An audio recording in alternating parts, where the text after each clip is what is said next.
No other name but the name of Jesus. Pangalan na tatawagin natin pag tayo'y binabawian ng buhay. Pangalan na nagliligtas at nagdadala doon sa kabilang buhay.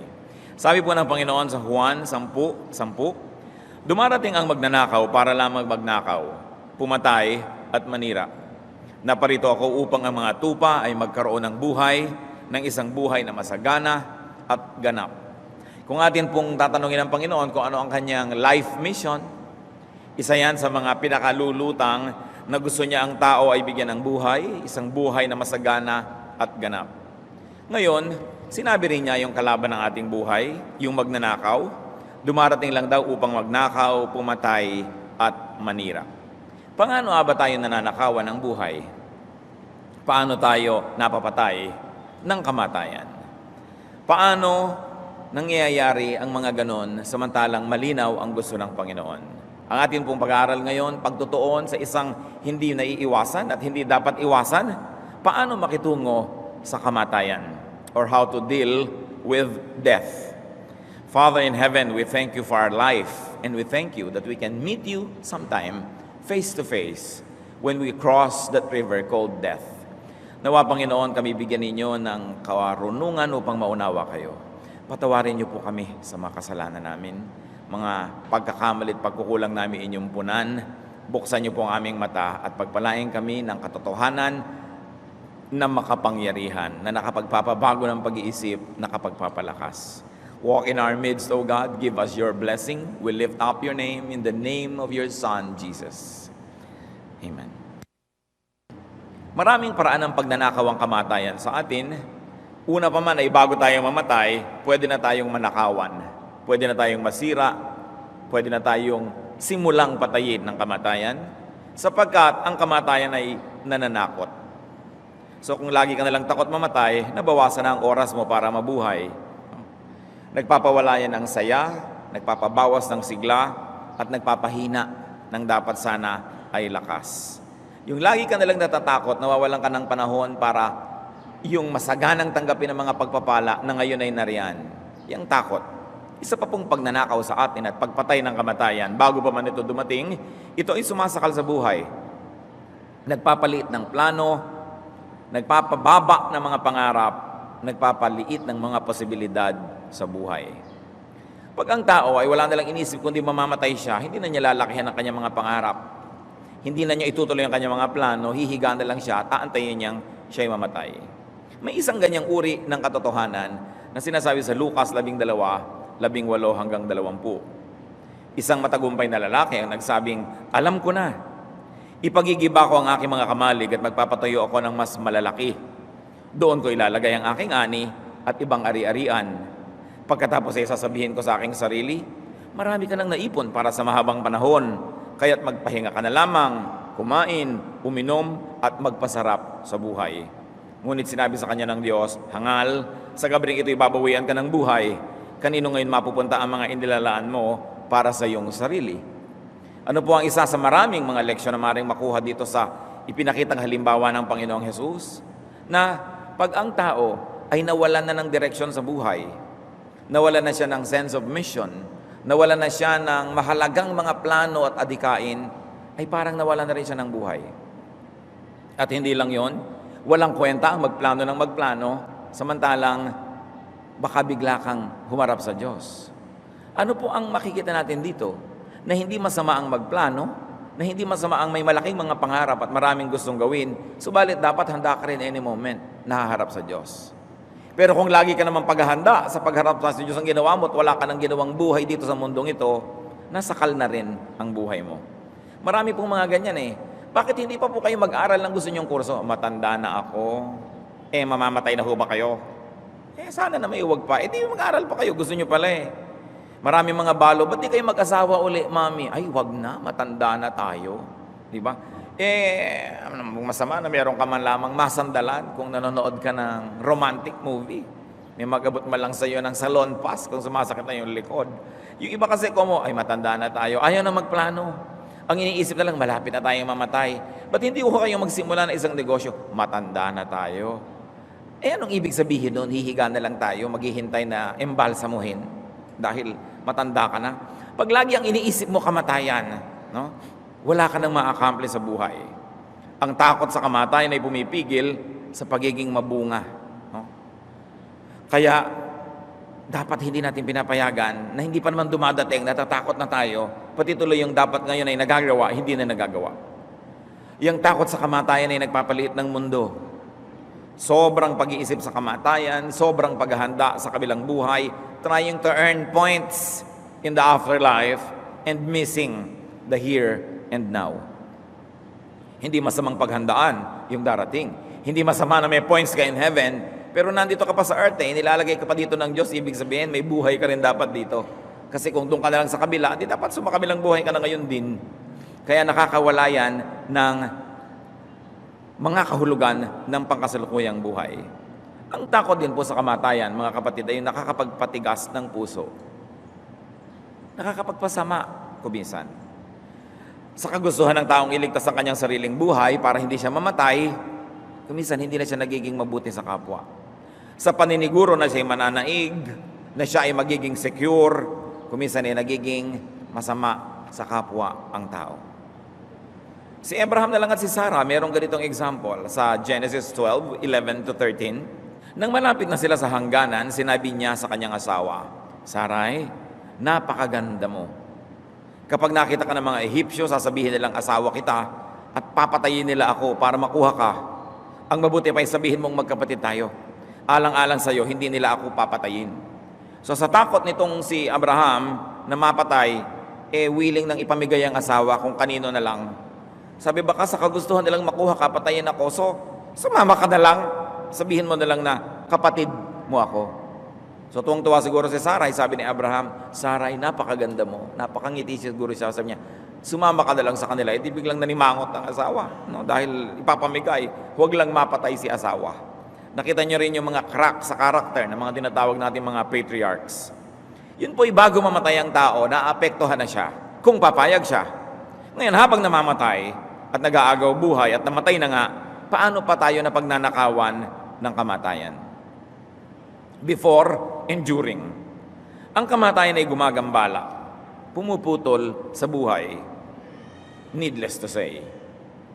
Santiago 4:13-15. Makinig kayo sa akin, kayong nagsasabi, ngayon o bukas ay pupunta kami sa ganito at ganoong bayan at isang taon kaming titigil doon. Mangangalakal kami at kikita ng malaki. Hindi nga ninyo alam kung ano mangyayari sa inyo sa araw ng bukas. Ang buhay niyo ay parang usok lamang, sandaling lumilitaw at agad nawawala. Sa halip ay sabihin ninyo, kung loloobin ng Panginoon at nabubuhay pa kami, gagawin namin ito o iyon. Ano pong sinasabi dito? Huwag ipagyabang yung bukas, yung next week, yung next year, kasi hindi mo yan hawak. Maaring biglang maputo lang yung buhay at ikaw ay mahihiwalay sa mundo. Maiiba na ang lahat at ang mga plano mo ay nababaliwala. Hindi sinasabing huwag magplano. Hindi po sinasabing huwag mangalakal. Ang sinasabi lang, alalahanin mo na ang lahat ng yan pwedeng biglang maputol pag nabawian ka ng buhay sa panahong di mo naman inaasahan. Lagi mo nalang makikita, in the untimely death. Meron ba namang timely death? Lagi namang ganun Lagi sasabi mo, untimely demise. Siyempre, meron ba namang sabi ito nga talagang tamang-tamang mamatay na siya? Hindi naman natin gusto yon. Bakit nga po ba ayaw ng tao mamatay? Kasi ang buhay na ito lang, ang buhay na alam natin. Ito lang ang kilala natin. Kaya ayaw na ayaw mong umalis dito dahil hindi natin alam kung saan tayo pupunta. Yun ay kung hindi alam. Kaya mas alam mo kung saan ka pupunta, mas lumuluwag ang lahat. Para kang isang palaka na ipinanganak sa balon, lumaki sa balon, nakakulong sa balon, ayaw mong lumabas doon dahil para sa iyo, yun na ang magandang daigdig. Yung pala meron pang napakalaking daigdig na nasa labas. Pag tinitingala mo yung bunganga ng balon, nakikita mo yung kaprasong langit. Sa bilog ng balon, akala mo yun na ang buong-buong langit. Akala mo yun na ang lahat ng halaman sa mundo, yung konting lumot sa loob ng balon. Pero kung lumabas ka pala, higit na maganda pa. Yan po ang buhay natin ngayon. Nasa loob lang tayo ng isang balon, yung iba naman, ayaw na ayaw nang umalis doon. Samantalang isang state lang yon, isang stage, isang phase of our life. And there is a great thing that awaits those who love God. Sabi, no eye has seen, no ear has heard, no mind has conceived what God has prepared for those who love Him. Ngayon, nahihiwalay tayo sa mundo. Yan ay isang pagnanakaw din, lalong-lalo at biglang-biglang napuputol ang ating pakikipag-ugnayan. Ang kamatayan ay pumuputol ng mga relasyon. Ang ating koneksyon sa kapwa ay naiiba, napuputol. Mangangaral Siyam, 5-6. Alam ng buhay na siya'y mamamatay, ngunit ang patay ay walang anumang nalalaman. Yan daw alam ng mga buhay na siya'y mamamatay. Pero pag patay ka na, hindi mo na daw alam yun. Wala na siyang pag-asa at nakakalimutan ng lubusan. Nawawala pati ang kanilang pag-ibig, pagkapuot at pagkainggit. Ano pat wala silang namamalayan sa anumang nangyayari sa mundo. Sinabi po yan ni Solomon. Kaya mga iba na pag naglilibing, naku, alam ko nakangiti ngayon dito si yung inilibing, pampaka-konsuelo lang yun ng mga nalulungkot, no? Pero ang sabi ni Ecclesiastes, wala na silang namamalayan sa anumang nangyayari sa mundo. So hindi ka pwedeng ipagdasal ng mga namatay, no? Dadasalan mo yung namatay para ipagdasal ka rin. Iba na ang vibration noon, iba na yung consciousness, iba na yun. Hindi na yun yung ganito. Kaya sabi, wala na yun, nadi-disconnect. Marcos 12:25, sa muling pagkabuhay, ang mga tao hindi na mag-aasawa. Sila'y magiging katulad ng mga anghel sa langit. Ibig sabihin, wala silang ganong uri ng passion. Wala silang interest. Wala silang romantic interest. Kaya yung mga namamatay, lalo't malungkot ang kamatayan sa mga pelikula, tapos babangon ng mga kaluluwa at maghahabulan na naman sila sa mga nyugan at mga humahalakhak sila. Fantasy lang yun para masaya ang ending, para kumita ang pelikula. Wala na daw na nag-aasawa pa uli sa kabilang buhay. Iba naman yun. Isang bagay na hindi natin unawa, pero hindi ibig sabihin ay walang kwenta. Ano pa po ang ginagawa ng kamatayan? Siyempre, pag nangyari na, gumugulo sa mga apektado. Sa mga nanglulungkot at nagluluksa, sa mga nalilito, may mga taong nawawalan ng focus at pag-asa dahil binuo ang buong daigdig sa paligid ng isang tao. Kung ang taong yon ay mamatay, paano ka na? Kaya ito po mga leksyon na ito ng kamatayan, na isa ring mga leksyon sa atin na huwag masyadong ma-attach.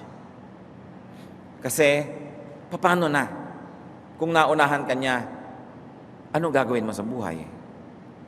Tuloy pa ang buhay kasi hindi ka pa kinukuha ng Diyos. Ibig sabihin, meron ka pang gagawin, meron ka pang dahilan para mabuhay. Kaya yung mga iba, sasama ako sa hukay, talaga nagpipipigla. Subukan mo bitawan na talaga ang pagkakaiwan sa bunganga ng libingan ni ganun din. Wala pa naman ako nakitang budang tumalon talaga doon sa ilalim. Sasama ako. Pero pag binitawan mo, wala pa naman talagang tumalon doon sa loob. No? Mga kaartihan. Dahil siyempre kahit na biyuda ka, gusto mo pa rin mabuhay. No? At dapat, gusto mo pa rin mabuhay. Kasi hindi naman kayo pinanganak ng sabay. Pangasawa mo, bagamat pinahiram ka ng Diyos ng asawa, nagkaroon ka ng ligaya, pag nabawi, huwag sumama ang loob mo. Pasalamat ka nakahiram kahit sandali. Dapat isip mo, sige, nakahiram na ako, solely on time, malulungkot ako, pero up to a moment only, then I'll pick up my life. Dahil hindi ka pa kinuha eh. So dapat mabuhay ka pa. Paano tayo makikitungo sa kamatayan? Lalo tayong mga anak ng Diyos. Mga nagsasabing nakakilala sa Panginoon. Paano makikipagmabutihan sa kamatayan? Dahil paano ka makikipagyera dyan talaga namang kasali yan sa plano. Unahan ang kamatayan. Preempt death. Lampasan ang makalupang pamumuhay bago pa man sumakabilang buhay. Lumampas sa mga araw-araw na alalahanin. Transcend your earthly existence and begin to live in eternity even while you're still here on earth.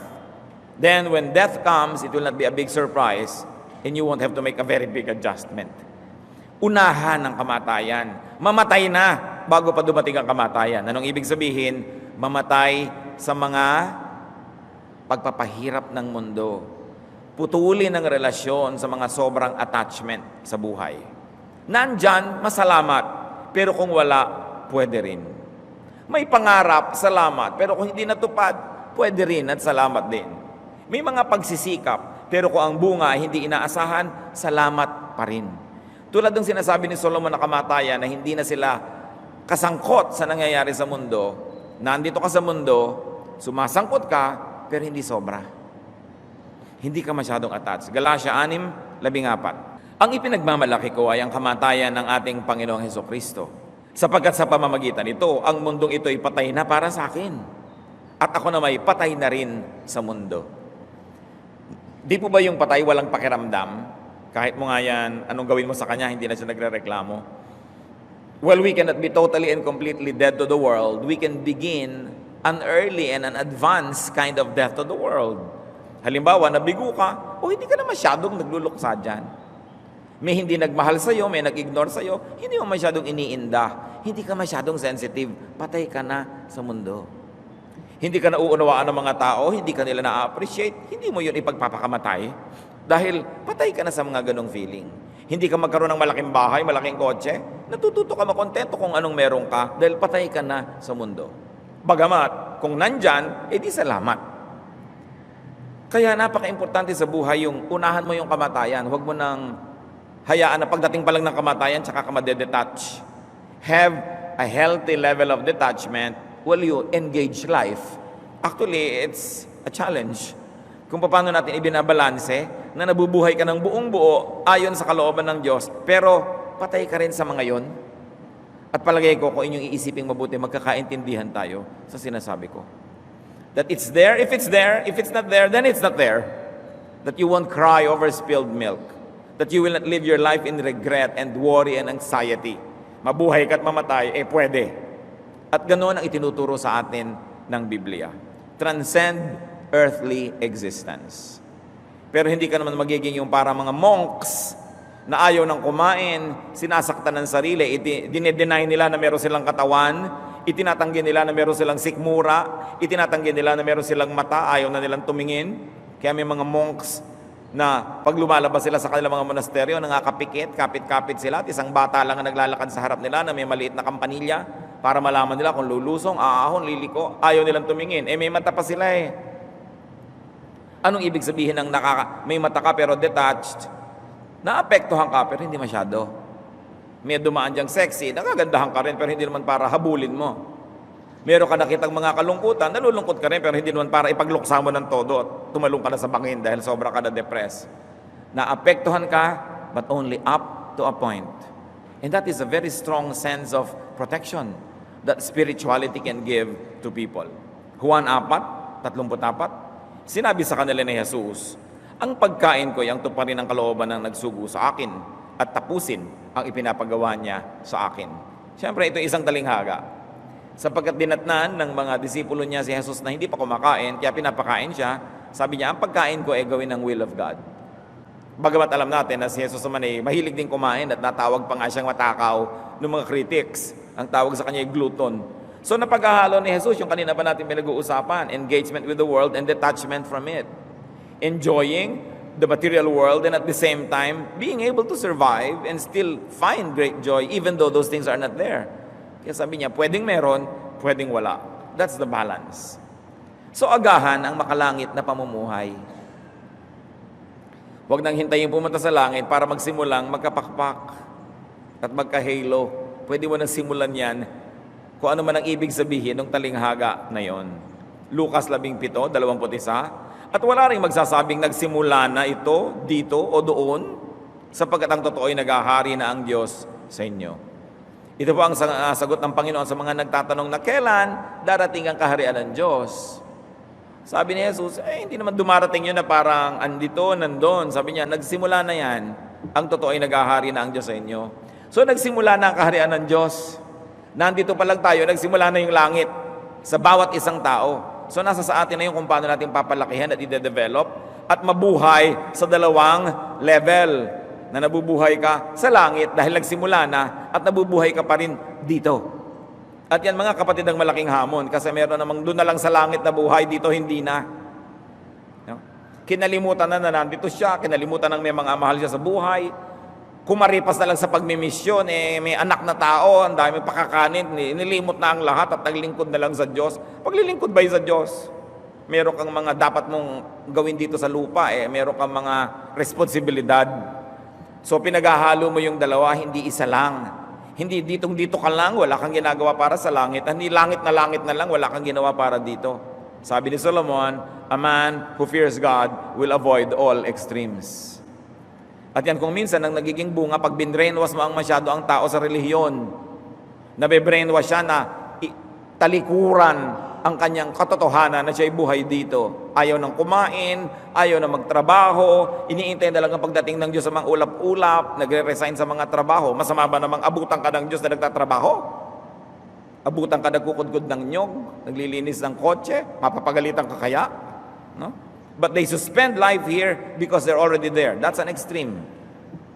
Dapat balanse. Colossus 3:1, binuhay kayong muli na kasama ni Kristo. Kaya't ang pagtuunan nyo ng isip ay mga bagay na nasa langit na kinaroroon na ni Kristo, na nakaupo sa kanan ng Diyos. So lagi, kahit sa Bible, very clear and very distinct ang identity ng Diyos Ama at ng Diyos Anak, ni Kristo at ng Ama sa langit. Kuminsan, pati mga Kristiyano, nalilito na, kanino ba nagdadasal? No? Nung ang mga disciples ay nagtanong kay Jesus, turuan niyo po kami magdasal. Anong sabi ni Jesus? Ganito, Our Father who art in heaven. So, ibig sabihin ni Jesus, magdasal sa Ama sa langit. No? Huwag tayong malito tungkol dun. At nagdadasal tayo sa Ama sa langit, sa ngalan ni Kristo. Ang itinuro ni Kristo, magdasal tayo sa Ama. Hindi niya masabing magdasal kayo sa akin. No? Sabi, magdasal kayo sa Ama. Sabi niya, Ama namin, sumasalangit ka. At yun ay dinadasal natin sa kanyang pangalan. So, very clear din, pinapakita yung darating na mga panahon, nando daw si Kristo sa kanan ng Diyos. So, nando na, ituon daw natin ang isip doon. Pero hindi ibig sabihin na mabubulag ka na dito. Pangalawang Korinto 4:18, kaya't ang paningin namin ay nakatuon sa mga bagay na di nakikita at hindi sa mga bagay na nakikita. Sapagkat panandalian lamang ang mga bagay na nakikita, ngunit walang hanggan ang mga bagay na di nakikita. Yun pong Pompeii, isang lungsod yan sa Italy na natabunan ng bulkan.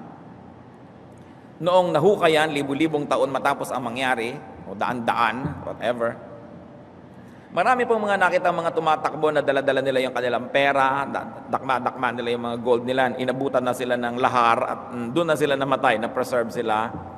Yun ang sinasabi ko, kanon masyadong pang dito. Yung iba siguro kaya hindi nakatakbo ng mabilis sa dami ng dala. Masyadong attached.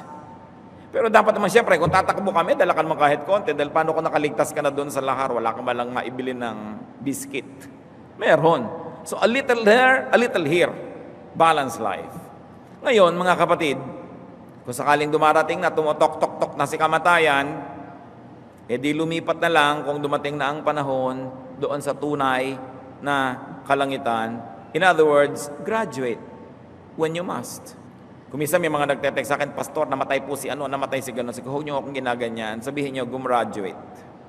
No? So, kaya nakakatanggap na ako, ay gumraduate si ano, gumraduate si ganyan. Minsan nakatanggap ako ng isang gano'n. May kaharap ako sa ko, ay gumraduate na pala si ano. Ano pong course? Si ko namatay. No? Kasi naman yung parang patay, napaka-negative eh. Di gumraduate. Hindi ba graduation lang ang kamatayan? Mula dito sa mundo, lilipat ka sa kabila. No? May tugtog ka pang tatan, tatan, tan, tan. So, hindi naman dapat sobrang katakutan yung graduation. Gusto mo nga gumraduate eh. Pangalawang Korinto 5:8. Malakas nga ang loob nating iwanan ang katawang ito na ating tinatahanan ngayon upang manirahan na sa piling ng Panginoon. Yun ang nangyayari. Unahan natin ang kamatayan na nakahanda na tayo mangyari ito. Kasi graduation yan. Tingnan ninyo mga kapatid, suriin niyo ang verse, 2 Corinthians 5:8. Malakas nga ang loob nating iwanan ang katawang ito na ating tinatahanan ngayon. So yung inililibing, hindi kayo yun. Katawan lang yun. Ang ililibing, hindi yung nanay mo, hindi yung asawa mo, hindi yung anak mo, hindi yung mahal mo sa buhay. Ililibing lang yung katawan niya. Kasi wala na siya doon. Kaya sabi, malakas ang loob nating iwanan ang katawang ito na ating tinatahanan ngayon. Kasi may iba tayong tatahanan in the future. Kasi sobra kumisang nakakatakot yung kamatayan dahil akala mo nga ikaw yung ililibing. Sabi pa ng iba, huwag niyo akong ilulubog ha. Talagang claustrophobic ako eh. Gusto ko lang yung nakalutang para madaling lumabas. Hindi na nga ikaw yun eh. Yung pa iniisip, paano kaya ang gagawin sa akin? Hindi ba pagka nag-empake kayo ng damit, nasa maleta nyo yung damit nyo, sumakay kayo ng aeroplano, dinala ng carousel yung maleta, inilagay sa baggage compartment. Hindi naman kayo nasasakal, di ba? Kasi wala naman kayo sa loob ng maleta, damit nyo lang yun. So ganun din yung mga inililibing, hindi naman tayo yun eh. Damit lang ng ating kaluluwa yun. So huwag tayong masyadong matakot sa ganyang mga bagay. Filipos 1:23, may pagtatalo sa loob ko. Gusto ko nang pumanaw sa mundong ito upang makapiling si Kristo, sapagkat ito ang lalong mabuti para sa akin. Ano naman daw ang pagtatalo? Kasi gusto naman niyang manatili dito para daw maglingkod pa, para may magawa pa. So sa kanya, maparo at maparito, blessing lang yan, pareho lang. Magkaiba lang. Sabi kong tutuusin, mas gusto ko pa nga yung pumaroon na kay Kristo kaysa ang kasama ko mga Kristiyano. Di ba? Di hamak namang mas masarap na si Kristo kaysa mga Kristiyano ang kasama mo. Minsan yung mga Kristiyano, pinakamagugulong tao sa balat ng lupa. Walang ginawa kundi mag-away, magtampo, mag-intrigahan, kumisan. Bagamat, hindi yun ang dapat na nangyayari. Minsan ang pinakamasasarap ding samahan ng mga Kristiyano, at yun ang dapat. Pero kahit pagano kasarap ang kasamahan sa Kristiyano, meron pa ba namang dapat pag-aagam-agam kung kay Kristo ka nasasama diretso? Pero siyempre, hindi naman tayo hypocrite. Ayaw pa naman talaga nating mag-to die is gain. Gusto pa nating mag-to live is Christ. Hanggat maaari sana. No? Ganun na lang ang prinsipyo. Habang nabubuhay ka, basta to live is Christ. Pag namatay ako, dito die is gain. Pero saka na lang yun. Total, mahaba naman ang eternity. Huwag nang agahan. No? I think that God has instilled in us the love for life. Kasi kung hindi natin mahal ang ating buhay at gusto natin sumakabilang buhay, kahit siguro mapaupo ka sa isang kumukulong tubig, hindi ka nababangon doon, napahipo ka sa isang plancha, hindi mo naaalisin yung daliri mo hanggang matunaw, nakahawa ka sa kuryente, hindi ka bibitaw, dahil hindi ka takot mamatay. So talagang inilagay ng Panginoon sa atin yung takot din konti sa kamatayan para i-preserve natin yung life natin. No? Kaya yung mga iba dyan na biglang nagkakaroon ng mga anong nararamdaman, nagjejeta, sa takot mamatay. No? Nag-e-exercise, sa kagustuhang habaan ng buhay. So natural yon to preserve life. Pero kung dulo na, di dulo, graduation na, magmarcha. Anong malaking usapin? Paano pa pakikitungan ng kamatayan, mga kapatid? Huwag laging isipin ang kamatayan. Pag-abalahan at tupagin ang kasalukuyan. Mga ngaral 3:12, alam kong walang pinakamabuti sa tao, kundi magpakaligaya at gawin ang pinakamabuti habang siya'y nabubuhay. Siguro kung tatanungin tayo, ano ba talaga dapat ang gawin ng tao sa buhay na ito? Ito ang sagot. Sagarin mo ang pwedeng kaligayahan at sagarin mo rin ang lahat ng mabubuting magagawa, paglilingkod sa Diyos at sa kapwa. At yan na ang buhay. At kung nagawa mo yan, huwag ka namang hinayang kung gagraduate ka na, pupunta ka naman sa next. Balanse. Pinagsama si Paul at si Solomon. Si Paul kasi, pag sa kanya ka lang mag-isang nakinig, huwag ka nang mabuhay dito, puro doon na lang sa kabila. No? Si Solomon naman, sabi niya, dito at doon. At mas malaki pa nga ang timbang na ibinibigay ni Solomon, yung dito. Sabi, ang buhay ay lasapin. Maiksi yan. Pitasin ang mga bunga ng iyong pagsisikap. Enjoy life with your wife. Yung mga sinasabi ni Solomon, siyempre, hindi naman natin paglabanin dapat yan. Galing sa iisang Biblia. So, anong gagawin mo? Balansehin mo sila. So, enjoy the maximum enjoyment in life. Do the maximum good. And when your time comes up, march to the tune of Aida and graduate. So, sa buhay, magtrabaho, mamunga, maglingkod sa Diyos. Mamatay na lang kung kailangan na talagang mamatay na. Hindi yung hindi ka pa namamatay, wala ka nang inisip kundi yun. Cross the bridge when you get there. At paano pa po makikitungo sa kamatayan? Mamuhay ng ganap. Kahit pa nga mamamatay din. Kahit naman alam nating magugutom din tayo ulit, di ba kumakain tayo? In fact, alam nga nating magugutom tayo ulit, kaya tayo kumakain eh. Kahit naman alam mo, nadudumi ka rin, di ba? Daliligo ka rin. Hindi mo naman sasabihin, dudumi rin ako mamaya, hindi dala ako maliligo. So, ganun din yun. Mamamatay din lang tayo, huwag na tayong mabuhay. Mali. Mamamatay ka nga, kaya dapat habang hindi ka pa namamatay, mabuhay ka na todo. Para wala kang sukat, pagsisihan at panghinayangan kung darating na yon. Have a full life like Jesus. Lucas 2:52. Patuloy na lumaki si Jesus. Lumawak ang kanyang karunungan at lalong naging kalugod-lugod sa Diyos at sa mga tao. Yung complete development. Lumaki siya physically, lumawak ang karunungan intellectually, naging kalugod-lugod sa Diyos spiritually at sa mga tao socially. A complete and a balanced life modeled by Jesus. So much can happen in a lifetime. Maiksi ang buhay, subalit mahaba na ito para gawin ang napakaraming bagay. Magplano na parang mabubuhay ng napakatagal, pero mamuhay na para bang bawat araw ay katapusan na. Plan as if you would live very long, live as if each day was your last. Because it just might be your last. So ang maganda niyan, hindi yung isinasara ang araw na meron kayong utang. Bago matapos ang isang araw, in fact, sa lalong madaling panahon, kung meron kayong dapat sabihin sorry, mag-sorry na. Kasi baka bigla kayong mamatay kung kailan pa kayo nag-aagaw buhay, di na makahinga, at saka humihingi ng tawad. Pang pelikula lang yon. Dapat humingi na ng tawad habang may boses pa kayo. O kaya magpatawad na. Hindi yung kinamatayan mo na yung galit mo sa tao. Malay mo, bigla kang kainin ng lupa, hindi ka na nakapagpatawad. Magpatawad na agad, huwag nang tagalan. Kung meron kang dapat ibigay sa tao, ibigay mo na. Meron kang utang na loob na suklian mo na, huwag nang tagalan. Para kung namatay yung tao, wala kang pagsisisi. Yan mga anak, mag-entrega na kayo ng uso sa mga magulang nyo para hindi kayo ngungoy sa puntod. No? Kung kailan buhay yung mga magulang nyo, hindi yung mapadala ng prutas. At kung kailan may sakit na, tsaka nyo papadala ng lahat, bantay lang ang kumakain. Kupas-kupas na yung damit ng mga magulang nyo, hindi nyo ibili ng maganda, tapos pagka ibinurol, ang ganda-ganda, may sequence pa. Bakit hindi nyo ipahayag habang buhay sila? Bakit kailan na nag-aagaw buhay, malabo na ang mata, tsaka nyo pa itutur? Diba? Kailangan mahalin na agad. Whatever good you have to do, do it now, because the person might die any moment, or you might die, and in both cases, sayang. Kaya hindi maganda yung tatanim kang sama ng loob. Alisin mo agad yan. Kasi nakaka-apekto sa'yo at doon sa kinakasamaan mo rin ng loob. Magplano na parang ikaw ay matagal mabubuhay. Magtayo pa tayo ng tindahan, magganito pa tayo. Yung mga iba, magtanim pa tayo ng mga prutas. Sabi, hindi mo na makakain ng bungan yan. Malapit na tayong gumraduate. Aba, malay mo humaba ang buhay natin. Diba? At saka, di kakainin ng iba. Yung magplano ka na parang, haba-haba pa ng buhay. Pero ang pakikitungo mo sa kapwa, sa sarili at sa Diyos, yung para bang ito na yung huli. Di ko ito na nga, wala kang pagsisisihan. Mga ngaralabing 18, kung ang tao ay mabubuhay ng matagal, dapat yang ikagalak yun. Nakita nyo to, yung mga nagtatago ng edad, hakilabutan kayo, ilang taon ka na? 55. Hindi masabing 55, 65, 75, 85, dapat mo 85 and praising God. Di ba? Sabi, kung kayo nabubuhay ng matagal, dapat niyang ikagalak. Bakit hindi tinatago ang edad?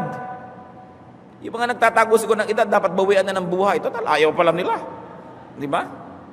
Dapat ka magpasalamat sa Diyos. Ngunit alalahanin niyang ang darating na panahon ng kadiliman ay mas mahaba. Ibig sabihin yung time na patay ka na dito sa mundo, lahat ng mangyayari ay walang kabuluhan. So sabi, ipagpasalamat mo bawat taon. Hindi yung habang dumadami ang taon, pakonti yung kandila sa cake. Pakonti ng pakonti, naging abstract na. No? Dahil ikinukubli. So gawin ang ibig, gawin ang dapat. Lahat ng gusto nyong gawin mga kapatid, gawin nyo. Huwag lang sasalungatin ng Diyos. Wala ka naman panalo. So huwag ka lang magsikap. No? Gawin lahat. Basta hindi ipinagbabawal ng Diyos, gawin nyo. Binigyan ka ng mata para makakita, binigyan ka ng panlasa para tumikim, binigyan ka ng paa para maglakad. Binuhay ka ng Diyos para buhay ka. Kaya napakaganda ng ating pinaka-importanting salita na mabuhay. No? Kaya mabuhay ka. Huwag kang ganyang lalanta-lanta. Baka meron sa inyo dyan, lalanta-lanta tuwing umaga na naman. Ang haba na naman ng araw na ito. Tapos pagkagabi, walang inantay ko din mag-umaga na sana. Ang haba naman ng gabi. Sayang. Harapin ang sariling buhay. Marami naman sa atin, at ito napakarami, lalo ang ating mga ina, ang mga kababaihan ng Pilipinas, halos wala na silang sariling life. Nung bata-bata, ibinigay lahat sa asawa. At nung tumanda-tanda, ibinigay lahat sa anak at sa asawa pa rin. No? Parang wala na silang sariling buhay. Maging mapagbigay, ngunit huwag ipamigay ang sariling buhay. You have to live your life. While you are trying to be a beautiful addition to someone else's life, do not forget that it is your primary duty to live your life. Huwag niyong kakalimutan na kayo man ay nilikha ng Diyos, meron din kayong tungkulin sa inyong sarili, na habulin na inyong mga pangarap, tupdin ang inyong mga nilalayon sa buhay at lasapin ang mga inaasam ninyo. Huwag lang kayo maging tungtungan ng iba, bagamat mahal nyo sila. Paminsan-minsan, pumapayag tayo, tagbo-volunteer pa nga, pero hindi ka nabuhay at hindi ka binuhay ng Diyos para tungtungan lang ng iba. Meron ka dapat na buhay na ipinapamuhay na ikaw yon. Kahit isa kang asawa, isa kang magulang, isa kang anak, dapat ibinubuhay mo yung buhay na ibinigay sa iyo ng Diyos. Yun ang assignment mo eh. Exodus 18, 17 to 19, sobrang pagpapakamartir nitong si Moses, inako na lahat ang pakikinig sa problema ng buong bayan. Sinabi ni Jethro, hindi ganyan ang dapat mong gawin. Pinahihirapan mo yung sarili, pati ang mga tao. Napakalaking gawain yan para sa iyo at hindi mo yan kayang mag-isa. Pakinggan mo itong ipapayo ko sa iyo at tutulungan ka ng Diyos. At ano ipinayo ni Jethro? Divide the work. Huwag ikaw lahat. No? Kaya kayo rin mga nanay, kayo na lang lahat. Divide it. Ang lalaking kalabaw ng mga anak ninyo, pagawin nyo sila. No? Pati mga asawa ninyo. Kailangan may oras kayo mga misis na nagpa-parlor, nagpapa-foot scrub para matanggal-tanggal naman yung mga may kikekwek sa mga paan nyo. Diba? Hindi yung nakatapak lang yung tamtak, hindi nyo pa maramdaman. Dahil sa sobra ninyong kabayanihan, sabi, huwag mong gawin lahat yan. Pagawin mo sila. At sa lagay, sila na lang ang maluwag at ikaw na lang itong nalosyang ng nalosyang. At matapos kang malosyang, ipagpapalit ka sa 14 anyos. Aba, hindi naman yata ganun yun, ano? Sabi, hindi ganyan ang pamumuhay, ha? Pinapahirapan mo rin sila niyan at ikaw, kailangan may division of labor. Maging tama lang. Tama lang ang paglilingkod, tama lang ang sakripisyo. Yes, we sacrifice for our loved ones, but you will not be a living sacrifice. Si Jesus yun, no? Hindi ikaw ang kordero ng Diyos na nag-aalis ng kasalanan ng sanlibutan. Bow. Hindi ikaw yun. Tao ka rin, meron kang buhay. Dapat ipamuhay mo yan. Live your life. At pahabain ang buhay sa abot ng makakaya. Which only means, pahalagahan ng kalusugan. Kumain ng tama, di ba? Palakasin ang katawan. Wala namang kwenta yung haba-haba nga ng buhay mo, nakaratay ka naman. Pero salamat na lang sa patay, pero mabuti na yung buhay ka, pero malusog. At bawasan ang pag-aalala. Ang daming turo ni Jesus na don't worry, don't be afraid, don't be anxious. Kasi nagpapaiksi yan ng buhay. Magmahal, payagan mong mahalin ka rin, maging matulungin, tumanggap ka rin ng tulong, do your part, and get your share. Life must be beautiful because life is from God. Kaya kayo naman ang mga nagsasakripisyong kamag-anak, aba, pasanan nyo naman ng krus. Nakita nyo si Jesus, may tumulong din sa pagpapasa niya ng krus, kahit siya nga na si Jesus, may tumulong pa eh. Kaya kayo rin, baka naman sobrang sakripisyo na ng atin nyo, tumandang dalaga na, hindi na nagkaroon ng love life, kapapaaral sa mga kapatid, di ba? Abay, bigyan nyo naman ng break. Mamaya mag-aasawa kayo ng maagat. Yung pamangkin naman niya ang pag-aaralin na naman. Yung mga lolo't lola na nagpalaki na sa inyo, pagtanda, pag-aaragain nyo na ng mga anak nyo, hindi na sila nagkaroon ng panahon na magsaya. Paano ang gagawin nyo? Hintayin nyo na lang silang mamatay, gano'n na lang. Sa langit na lang sila babawi? No. Life must be lived here and there. Pinahahalagahan ng katawan, inaalagaan para lasapin ang magagandang inilaan ng Diyos sa tao. Unang Korinto 3, 16 hanggang 17. Hindi ba ninyo alam na kayo'y templo ng Diyos at naninirahan sa inyo ang Kanyang Espiritu? Paparusahan ng Diyos ang sinumang magwasak sa templo niya. Sapagkat banal ang templo ng Diyos at kayo ang templong yan. Kayo yun. Sabi. Alagaan ng katawan.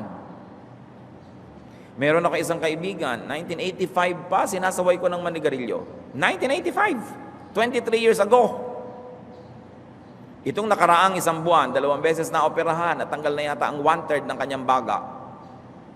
At nagte-text sa akin para na daw siyang alupihan. Ang dami ng mga naging hiwa at mga tahi sa kanya. So sabi ko, kumusta ka? Magusok-usok ka pa. Ay naku, sabi, 2 kamay at 2 paa, suko na, ayoko na mag-usok. Kung sumuko ka na ba noong 1985 pa lang, di sana hindi ka nagkaganyan pa, di ba? Pero ayoko na manisi dahil alam na niyang naninisi na nga ako noon, kahit di ako kumikibo. Kasi katawan mo yan ano ba't nilalagyan mo ng lasod? Di ba? Pagka kumakain ka ng mga sobrang preserved meats, ano ba, kumakain ka ng corned beef, di ba? Ang sarap. Pero isipin niyo naman, namatay na yung baka 7 years ago. Pag tinignan niyo yung expiration, mga 5 taon yung corned beef, di 5 taon ang patay yung baka. Ang tagal na, kumakain ka ng bangkay na 5 years old. Ano inaasahan niyo? Lulusog kayo nun? Di ba? Something's got to give. Kaya mas fresh yung kinakain mo, mas mabuti. No? Hindi puro preserved. Alam niyo ba na ang inilalagay sa preservative, yun din ang inilalagay sa mga ine-embalsa mo. So, alam mo, hindi yan mabuti sa katawan ko. Kaya dapat pinag-aaralan natin yan. At kung papahabain ang buhay, taasan yung quality. Pasayahin ng Diyos. Kasi pag natutuwa sa'yo ang Diyos, nagbo-blow out siya. Pasayahin ng Diyos. Paano po bang makikita mo sa kamatayan? Alalahaning panandalian lang naman talaga ang buhay na ito. Alam nga namang mabuhay ka ng 300 years. Siyempre talagang hanggang mga 80, 90, 95, 100, pwede na yun. Ngayon, kung napaaga-aga pa, hindi ka dapat lugi. Nagkaroon ka rin ng life. Kaya kung minsan yung mga estudyante, sa sobrang pagiging serious sa pagiging student, ang tataas talaga ng grade halimbawa, pero wala ng life. Hindi na nakasali sa speech and drama, hindi na nakasama sa mga outing, wala nang napuntahan, man lang nakasiyahan. Paano kung bigla siyang namatay? Ganun na lang. Anong gagawin niya sa diploma? Kaya yung mga iba, kagagraduate pa lang ng anak ko, namatay na. At sa lagay, kung 10 years after graduation, okay na rin. Di ba? Hindi pa rin. Pero ang mahalaga, saan ka man abutin ng kamatayan, kung ano yung ibinigay na palugit sa'yo, naipamuhay mo yon, di ka nadaya. So kung bata ka, naging bata ka naman dapat. No? Teenager ka, naging teenager ka naman. Hindi ine-expect mo yung bata na mag-behave ng matanda. Yung teenager, ine-expect mo parang 50 years old. Kasi kung biglang naputol yung buhay nila, they were not able to live the life that the stage or that period permitted them and expected them to live. One of the best gifts that we can give to our loved ones is to allow them to get and to have a life. Minsan yan talagang ang mga magulang, kung pwede lang huwag mo ng pag-swimmingin ng mga anak mo dahil may nalulunod. Di ba? Pero kung talagang pinayagan mo mag-swim, minaximize mo ang safety. Tiningnan mo kung ano ang swimming pool, inalam mo may lifeguard ba, tas tinuruan mo pa siya mag-swim o pinaturuan mo, hindi mo nang pinapaligo sa gitna ng nag-aalimpo yung dagat, in-ensure mo yung maximum safety at nag-swim at nalunod pa rin. Ganon talaga yung buhay. Pero hindi pwedeng huwag siyang pag-swimin buong buhay para lang huwag siyang magkaroon ng posibilidad na malunod. Kasi talagang yung pamamaraan ng pamumuhay may risk. Pero kung inabutan ka ng kamatayan habang ikay nabubuhay, hindi ka na sobrang dapat malugi nun. What I mean, brothers and sisters, is if in the act of living, in the act of having a full life, that's when you met your death, then you should not be regretful about it. Because there are many people who are alive but actually only are just existing because they don't have a life. Yung sobrang sheltered, sobrang safe, wala nang risk na tinake sa buhay. Buhay nga, pero anong uri naman ng buhay yon? So, huwag ka na anak pumasok sa school kasi may mga pumapasok na nasa gasaan na matay. Ano ikukulong mo na yun sa bahay? Let me be repetitious about it. Maximize the possibility of safety, minimize danger, but take risks because you have to live, and that's what life is all about. If in the process of taking those risks and in having a full life, your life is compromised, then it really happens. But to kill yourself on your own by not having a full life is a far graver thing to do. Kaya napakahalaga, alam natin, maiksi ang buhay. Huwag na tayo magtaka pag nabawi yun. Pahiram lang talaga. Lucas 12:28, kung dinaramta ng Diyos sa mga damo sa parang na buhay ngayon at kinabukas ay igagatong sa kalan, kayo pa kaya? So, dalawa yung kayo pa ya. Kayo pa kaya ang hindi damtan? No? Yun talagang tunay. Pero dapat nating isipin, kayo pa kaya ang hindi rin mamatay bukas? Sandali lang ang buhay. So, kailangan mabuhay ng buong buo, kumpletong-kumpleto habang may pagkakataon. Awit, 49:47 hanggang 48.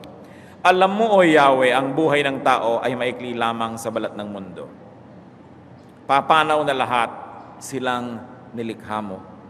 Sino bang may buhay na hindi papanaw? Paano iiwas sa kanyang libingan tayong mga taong ngayon nabubuhay?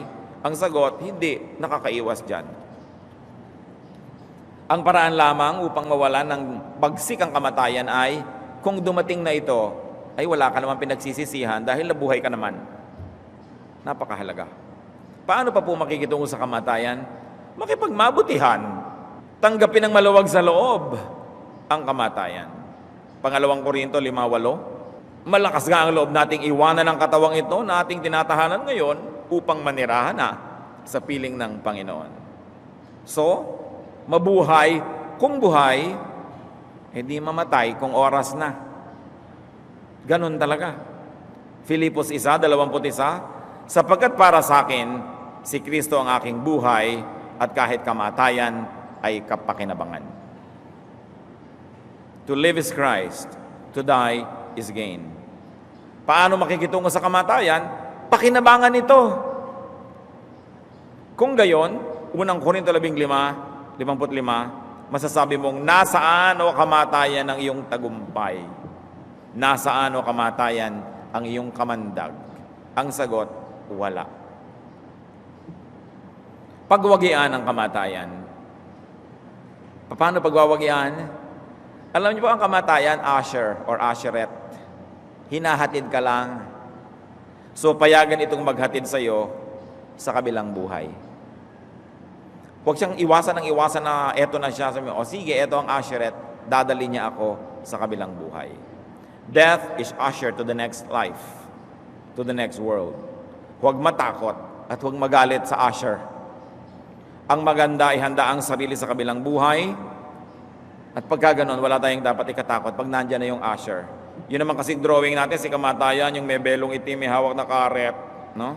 Kung suotan nyo ng kimona, suotan nyo ng magagandang mga alahas, tulad ng magaganda natin mga usherette, di ba? Dinadala ka sa silya mo, o dito ka sister, doon ka. Di ganun din yung kamatayan, o dito ka, pumunta ka sa piling ng Diyos. Alisin nyo yung lagim ng kamatayan. Hindi dapat ganon. Kaya yung nagluluksa din, itim na itim, nakakakilabot tuloy. Because of the cultural associations, no? Alisin yun. Para yun sa mga walang Diyos. Para yun sa mga walang pananalig. Para yun sa mga hindi na ililigtas ng Panginoon. Pero yung mga naliligtas, bagamat ayaw pa natin talagang mag-to die is gain, gusto natin mag-to live is Christ, pero kung dumating na, tanggapin. Kamatayan natin at kamatayan ng mga mahal natin sa buhay. Aming Diyos, salamat na lamang at kayo ay naroon din pagdating namin doon sa dulo. Pagtawid namin doon sa dapat tawirin, naroon pa rin kayo, ginagabayan nyo kami, minamahal. Bagamat limitado ang pananaw namin, kaya hindi pa naman kami talaga gustong-gustong pumasok sa kabilang buhay, O Diyos. Pero turuan mo kami na kung dumating ito sa buhay namin at sa buhay ng mahal namin sa buhay, ay tanggapin namin na maluwag. At napakainam na pagtanggap dito ay magkaroon ng isang punong-puno at buong-buong buhay. At nang sa ganon, walang sukat ipagsisi. Ihanda mo kami, O Panginoon, sa panahong haharap kami sa inyo. Magbulay-bulay tayo mga kapatid. Handa ba tayo dyan? Meron ba tayong mga utang na dapat bayaran? Bayaran na. May mga kabutihang dapat gawin? Gawin na. Meron tayong dapat ipagsisi? Ipagsisi na. At sa ilang saglit, makipagniig tayo sa Diyos. Araw-araw, minutong merong posibilidad, dapat nakikipagniig tayo sa Diyos. At lagi nating nire-renew yung ating commitment. Then you say, oh God, when I die, take my spirit with you. I like to be with you. Hiningin niyo sa Panginoon Diyos natin sa langit niya na kung tayo ay papanaw sa mundong ito, kunin ang ating espiritu at isama sa Kanya. Kaya habang buhay pa, ibigay niyo na sa Kanya ang inyong espiritu. Ibigay niyo sa Kanya ang inyong kaluluwa. Habang kayo'y meron pang huwisyo para gawin yan, makipagniig sa Diyos. Sasabihin, Lord, forgive me for my sins. Cleanse me. I like to give you my life and I like to give you my spirit. When I die, take me wherever you are. And do that in the name of Jesus because Jesus is our way to the Father. Makipagniig sa Diyos, manalangin, ihanda ang sarili para sa sariling pagharap sa Diyos. Ihanda din natin sarili natin para dun sa pagpano ng mga mahal natin sa buhay. Ayaw natin silang mawala, pero kung kinuha na ng Panginoon sa Kanya pumunta, ibigay ng maluwag.